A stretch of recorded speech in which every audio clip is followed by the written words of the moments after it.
The fourth step is to import this translated XLIFF file using Fluenta to generate the localized version of the data map. And again, you can see in the screenshot, we have a few options here, but let's see these in Oxygen. We need to go back to the Translate Fluenta sub menu and use this import XLIFF action. Let's browse to the XLIFF translated gear pump. Let me select the folder. This is the folder RO from Romanian. And now the first option, accept unapproved translations, is related to this attribute from here. So each translation unit has this approved attribute. I think this would be changed to yes normally by a human reviewer.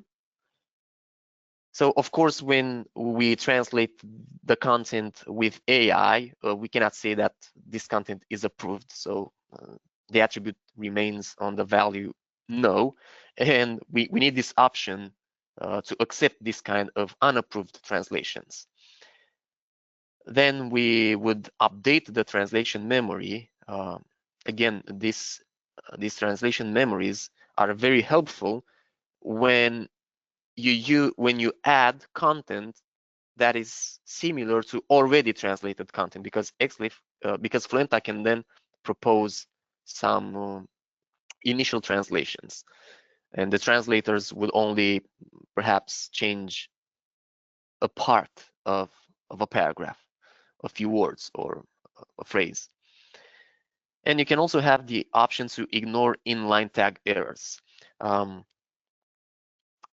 Let's say that in English you have a phrase with a few words inside an inline element. Let's say bold, although using styling elements in data is not a good idea, but let's imagine you have a bold element with a phrase inside with several words. And in another language, perhaps in a more exotic language, that phrase, when translated, would break into two parts, one going maybe towards the start of the phrase, the other one staying in the same place. So from having one bold element in English, you would then have two bold elements in that exotic language. And you would need to add this, to select this option to be able to import the translated XLIFF with these mismatched tags without problems. If you check it, you will get an error report, and you will find out what the problems are. So I don't have any of this kind of problems. I can import this now.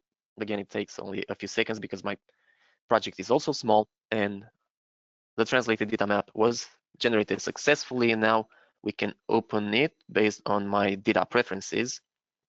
And there I have an option to always ask me how I want to open my data map. And now you will have to believe me that what you see on the screen is actually Romanian. And if we go back to the project view, you can see that now we have the same structure here in the Romanian folder as we have for the data for the English version.